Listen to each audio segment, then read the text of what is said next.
इंदौर में रहते थे एक सेठ स्वर्णकार, जिनका नाम था त्रिलोकी। आहा, बड़े ही दानी, बड़े तपस्वी।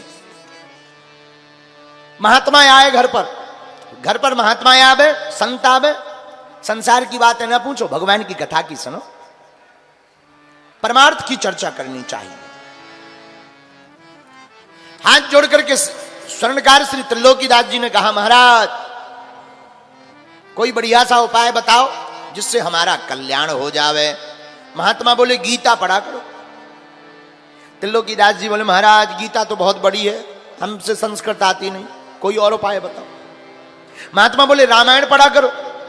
महाराज रामायण जी भी हो पाना मुश्किल है, बहुत समय लगता है, हमारा काम नहीं हो पाएगा। अच्छा, रामायण जी नहीं पढ़ सकते, मंत्र जाप किया करो।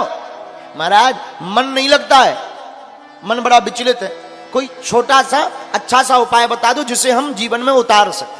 एक चौपाई या एक दोहा बता दो, बस उतने में आनंद हो जाए।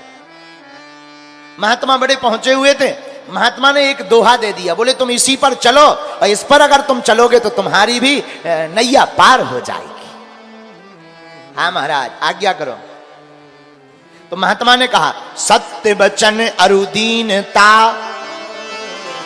उपाय क्या है? सत्य वचन अरुदीनता, परतीय मात समान। इतने में जो ना मिले तो तुलसीदास जवान।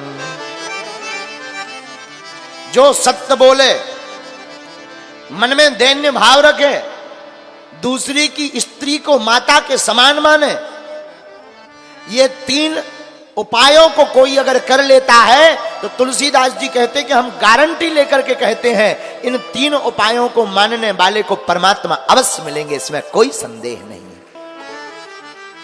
सत्य वचन अरुदीनता, परतीय मातु समान। इतने में जो ना मिले तो तुलसीदास जवान। महात्मा तो चले गए। त्रिलोकीदास स्वर्णकार ने इस दोहा को अपने जीवन में उतारा। उसने सोचा कि अब मैं इनका इस दोहे का अनुकरण करूंगा, जीवन में उतारूंगा। उसने कहा सत्य वचन बोलना है। तो सत्य वचन बोलने के लिए क्या करना होगा? इसने सोचा, देखो भाई, बाजार में जाएंगे तो झूठ बोलेंगे, शादियों में जाएंगे तो झूठ बोलेंगे, कोर्ट कचहरी का चक्कर लगाएंगे तो झूठ बोलना पड़ेगा। बोले ना तो हम अब किसी की शादी में जाएंगे, ना बाजार में जाएंगे, ना कोर्ट कचहरी में जाएंगे। जब जाएंगे ही नहीं और बोलेंगे ही नहीं, और जब बोलेंगे नहीं तो झूठ नहीं निकलेगा। तो बोले पहला वाला तो उपाय हो गया, सत्य वचन। अब बोले दूसरा, दीनता। अब बोले दैन्यता, विनम्रता कहां से आए? गरीबी। स्वर्णकार था, सोने चांदी का काम। इसने सोचा स्वर्ण का काम करेंगे, डायमंड का काम करेंगे, हीरा का काम करेंगे, मन में पाप बना ही रहेगा। क्या करें? अब हम सोने का काम नहीं, डायमंड का काम नहीं, अब तो हम जो है चांदी का ही केवल काम करेंगे, जिससे भोजन भर चलता रहे। आहा, इससे दीनता, सत्य वचन अरुदीनता, चांदी के काम से दीनता बनी रहेगी। लेकिन परतीय मातु समान, दूसरे की स्त्रियों को माता के समान मानना चाहिए। ये कैसे होगा? बोले एक उपाय है। बोले चांदी के गहने तो बनाएंगे, लेकिन और कुछ नहीं बनाएंगे, केवल पांव के छल्ला बनाया करेंगे। और जब केवल पांव के छल्ला बनाएंगे तो किसी के शरीर पर दृष्टि ही नहीं जाएगी, दृष्टि नहीं जाएगी तो मन विचलित नहीं होगा, और पर स्त्री हमें माता के ही समान लगेगी। कितना अच्छा भाव है। और वह स्वर्णकार सत्य घटना आपको बता रहे हैं। इसी दोहे पर जीने लगा। अब तो जीवन बढ़िया जीने लगा। आहा, से स्वर्णकार इस दोहे पे जीने लगा तो आना जाना बंद हो गया। तो बाकी जितने भी इसके समाज के सोनी थे, स्वर्णकार थे, सब नाराज हो गए, घमंडी हो गया, बड़ा भक्त बन गया है, बड़ा सत्य बोलने वाला बन गया है, अब तो आता ही नहीं है, शादियों में नहीं आता, रुक जाओ मौका पड़ेगा तब देखेंगे। एक समय की बात है, इंदौर के राजा के राजकुमार का विवाह हुआ। शादी हुई तो राजा ने सभी स्वर्णकारों को बुलाया, इधर आओ, हमारी बहू के लिए बढ़िया बढ़िया गहने बनाओ। सुनो, किसी को रुपया नहीं मिलेगा, बाद में इनाम मिलेगा। और कौन कौन बनाएगा? लगभग 400 स्वर्णकार वहां उपस्थित हुए राज्यसभा में, राजा की सभा में।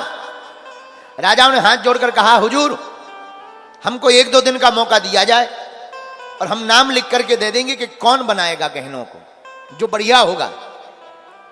और आपस में स्वर्णकारों ने बैठक की कि कई सालों से, अनेक वर्षों से त्रिलोकीनाथ जी ने काम भी छोड़ दिया, हमारी समाज में भी नहीं आता है, बिरादरी में भी नहीं बैठ रहा है, उल्टा चल रहा है। इसी का घमंड ठिकाने लगा दो, इसी का नाम लिख के दे दो, गांठ का रुपया भी लगेगा तब ठिकाने लगेगी इसकी बुद्धि। तो राजा के पास लिख करके चिट्ठी भेज दी, महाराज त्रिलोकीनाथ जैसा कोई भी हमारे समाज में ऐसा नहीं है कि जो बढ़िया आभूषण नए नए डिजाइन का बना सके, बढ़िया डिजाइन वाला आदमी। राजा ने सेना को भेजा, सिपाहियों को, जाओ त्रिलोकीनाथ को पकड़ के लाओ। आहा, त्रिलोकीनाथ के पास में सेना गई, सिपाही बोले चलो।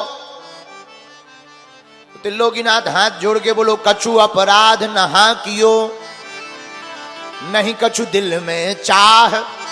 हे सिपाहियों, ना तो हमने कोई अपराध किया, ना दिल में कोई मांगने की इच्छा है। राजा के पास 2 ही काम से जाते हैं, या तो अपराध हो या कुछ पाना हो। कछु अपराध न हम कियो, नहीं कछु दिल में चाह, मोहि पठायो बोली के कही कारण नर नाह। फिर राजा ने हमें क्यों बुलाया? सिपाही बोले, उठ पटांग बातें बाद में करना, पहले चलो वहीं पूछना। त्रिलोकीनाथ ने सोचा नहीं जाएंगे तो ये जबरदस्ती ले जाएंगे, इनका राज्य है। त्रिलोकीनाथ जाके बैठ गया राज्य दरबार में, एक आसन पर बैठा। राजा 2 किलो सोने की पोटली बनाकर के लाए और त्रिलोकीनाथ जी के पास रख दिया, लो इसे उठाओ। हुजूर ये क्या है? सोना है, गोल्ड है, गोल्ड। महाराज हम नहीं छुएंगे, पाप लग जाएगा, हमने सोने चांदी सोने का काम, डायमंड का काम बंद कर दिया। राजा बोले, पकड़ रहे कि तुम्हारी गर्दन उठवाइए। उसने सोचा, ये भगवान, अगर नहीं उठा रहे तो ये बिल्कुल ही उठा रहे, हम सोना नहीं उठाएंगे तो ये हमको उठा देंगे। इसने सोचा मरने से तो अच्छा ही है, उठा लो। इसने पोटली उठाई, हुजूर आज्ञा। राजा बोले, सुनो हमारे बेटी की शादी है, बेटा की, बहू आनी है, राजा के यहाँ शादी हो रही, बढ़िया बढ़िया गहने बना देना और 10 दिन के अंदर हमको गहने चाहिए। त्रिलोकीनाथ खूब चिल्लाता रहा, काम बंद कर दिया, हमें नहीं आता है, हमारे पास रुपया भी नहीं, हम बनवा दें, मान जाओ। राजा बोले, हम कुछ नहीं जानते, 400 लोगों ने तुम्हारे नाम से चिट्ठी दी है कि तुमसे ज्यादा फेमस कोई है ही नहीं। त्रिलोकीनाथ जी बोले, जय हो।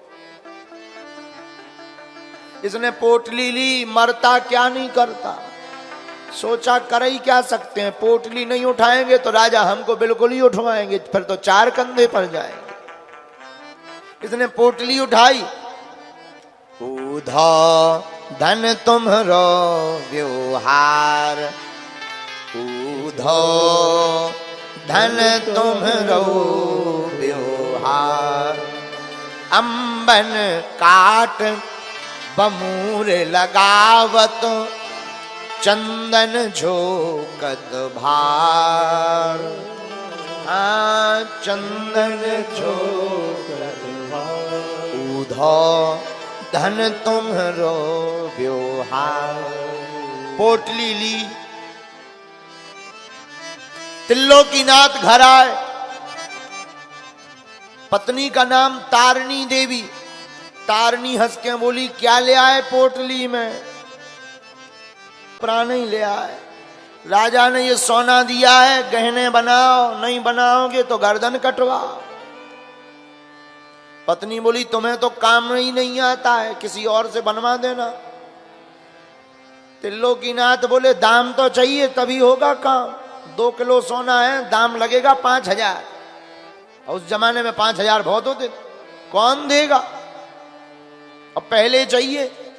अपने घर पे वैसी भूखमरी मची, भगवान सुबह शाम दे देते। संतों का काम है संत महात्मा आ जाते हैं तो कहीं ना कहीं से काम चल जाता है। पत्नी बोली क्या करें, घर छोड़ो। सेठ बोले तुम रहो, हम जा रहे। कहां? उस वक्त उज्जैन में कुंभ लगा हुआ था। बोले हम कुंभ में जा रहे, तुम यहीं रहो। आहा, पोटली ली सेठ ने और कुंभ में उज्जैन में आ गए। संतों को प्रणाम किया, मन में विचार किया ये सोना खराब है, कोई गला काट देगा।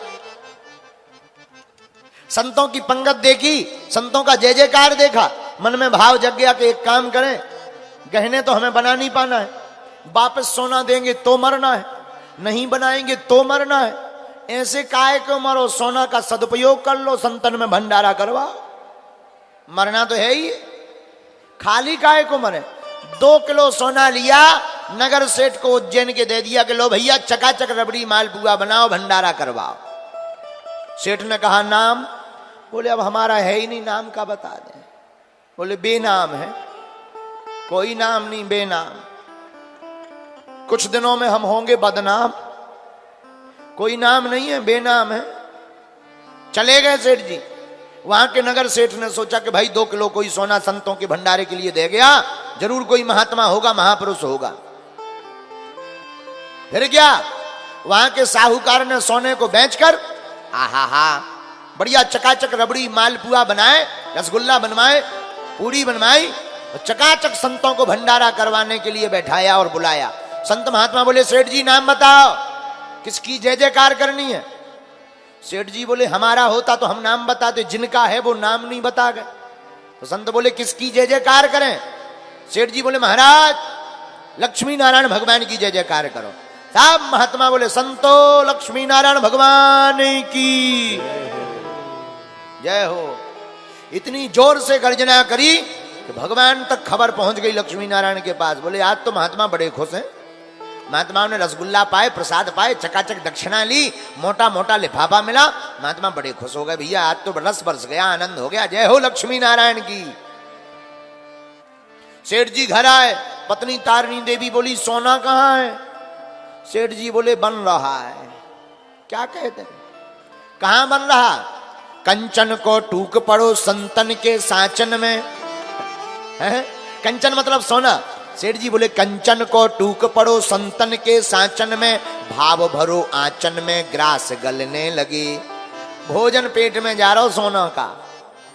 कंचन को टूक पड़ो संतन के साचन में, भाव भरो आंचन में, ग्रास गलने लगे।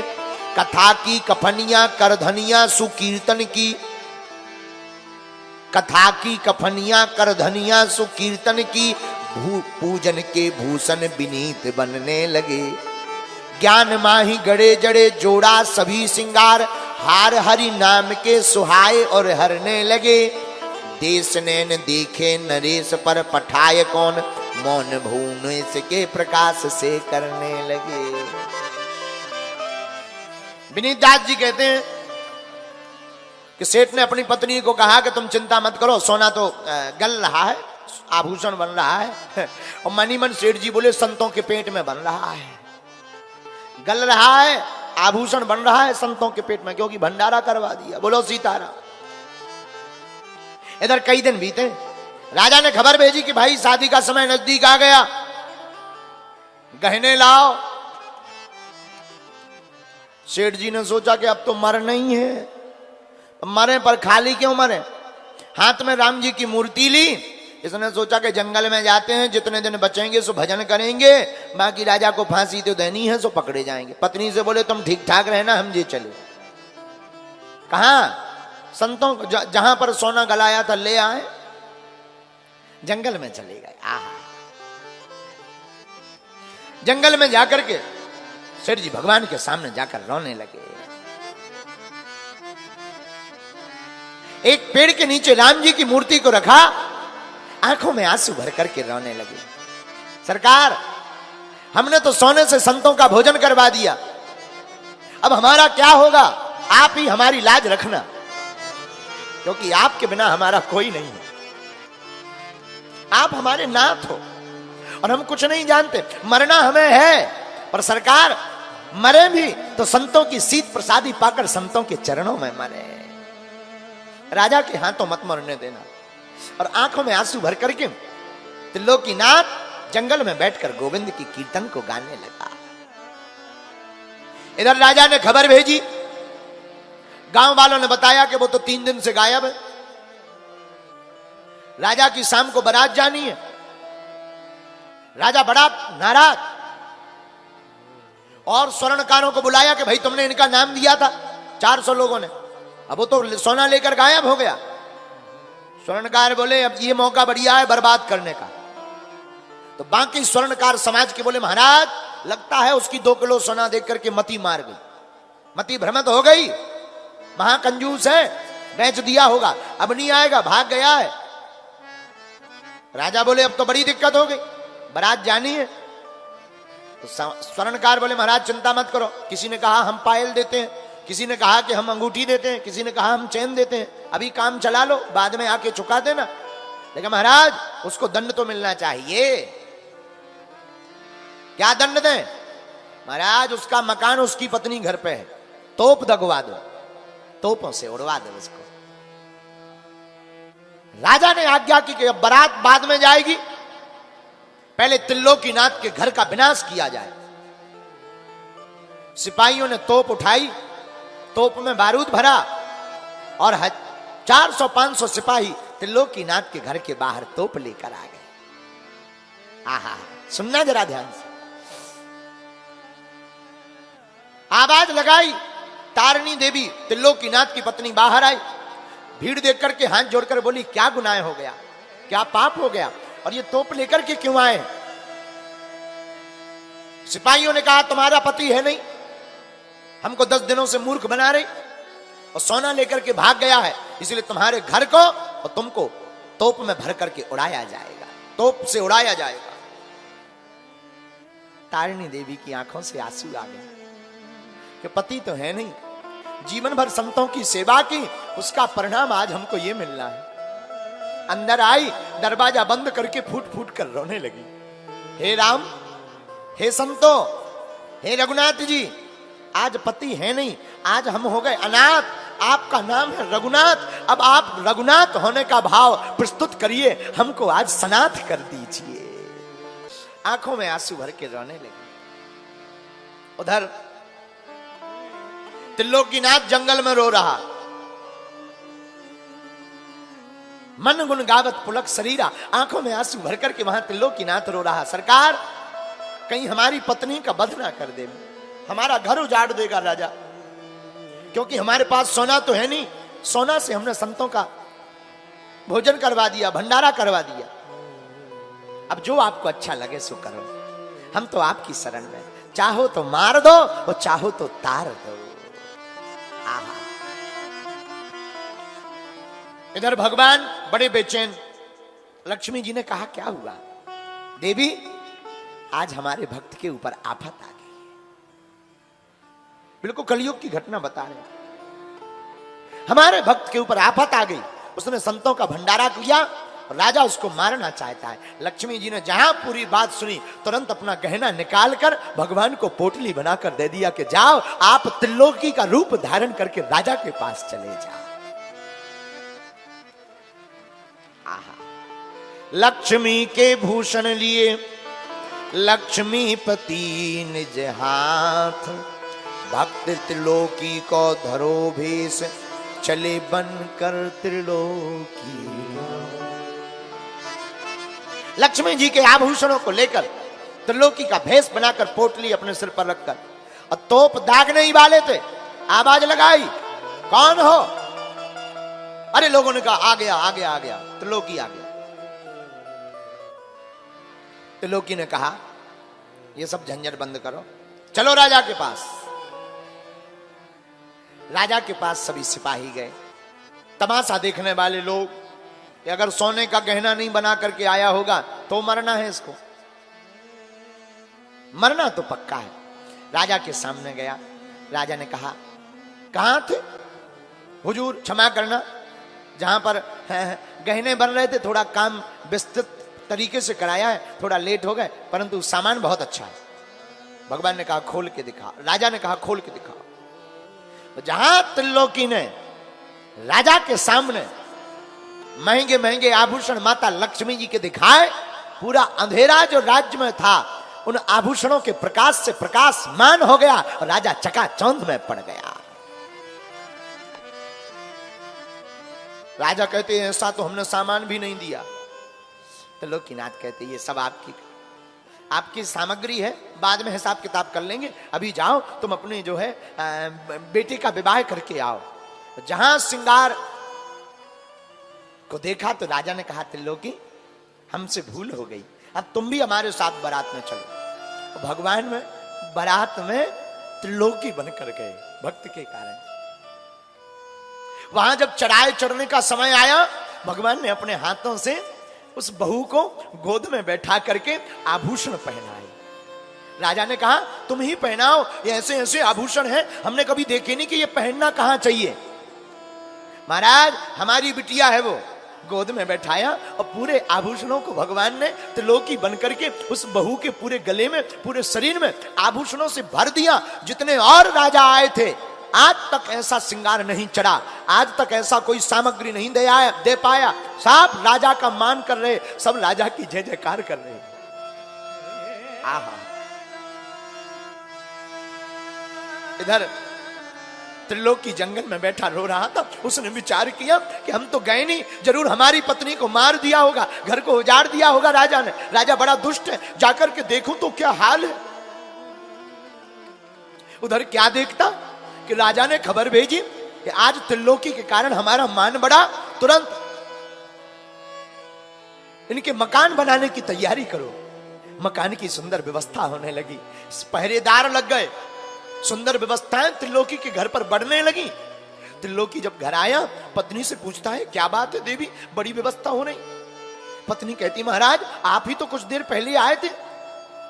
त्रिलोकी कहता हम तो नहीं आए थे, हम तो वन में थे देवी, हम तो डर के मारे छिपे हुए पड़े थे।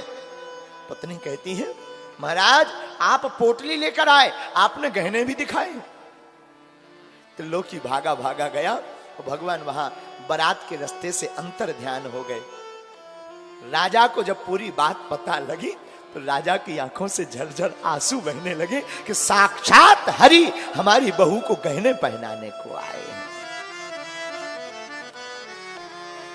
धन्य है त्रिलोकी, धन्य है।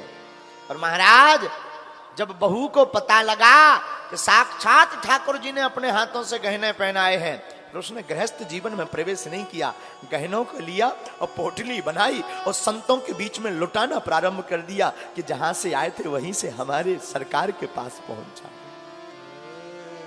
भैया भक्ति में परीक्षा तो होती है, इस कथा का आशय भक्ति में चिंता तो होती है, लेकिन भक्त से ज्यादा चिंता अपने भक्त की भगवान को होती है। परमात्मा को बहुत चिंता होती है।